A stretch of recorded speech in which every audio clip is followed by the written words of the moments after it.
Hey y'all, you might wonder why I am nerding out over this station behind me. This is actually a HyRoad station, which is for refueling hydrogen.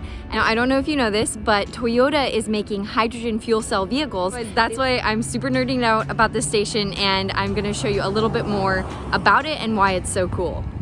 So HyRoad is actually AC Transit's fuel cell demonstration program.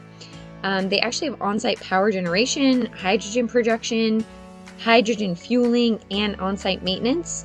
They're running zero-emission fuel cell buses and fuel cell SUVs. This one specifically is in Northern California near San Francisco, and they get their funding from the zero-emission Bay Area and also have a bunch of grant money that comes in. So this is a hydrogen fuel cell. We have a hydrogen supply and an oxygen supply. The hydrogen comes in. We've got all these little H2s in here.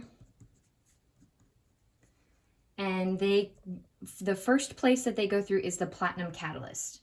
The platinum catalyst actually separates the hydrogen from the electrons.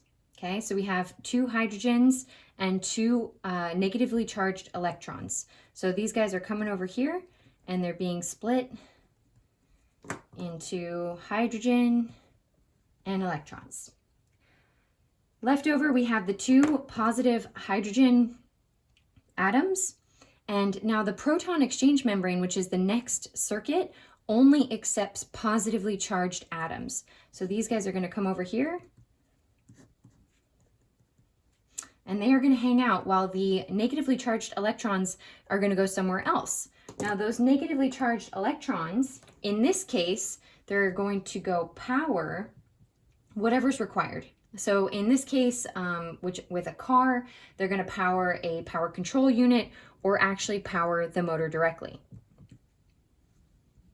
As the electrons continue to flow, on their path, they're actually rejoined with the positive hydrogen atoms. So these positive hydrogen atoms are continuing on their path and they're turning back into H2. The intake air supply, which contains oxygen, will bond with the H2. Oxygen as O2 actually splits because it would rather bond with H2. So one of these guys and two of these guys forms H2O. Okay, so this actually makes sense. If you take two H2s and break them down into 4 hydrogens and 4 electrons, and then you combine them with O2, then bring the 4 hydrogens and 4 electrons back, you get 2 water molecules. Now, the only byproduct that comes out of this fuel cell, which comes out of the tailpipe, is water. So in the grand scheme, hydrogen plus oxygen equals electricity plus water. And that's how it works. So again, this is just one of those alternative fueling options to dinosaur fossil fuels, and it's very cool technology, so make some time to check it out. Girlie Garage offers automotive education and consulting. Feel free to pop on over to my website if you have any questions. The link is in the description.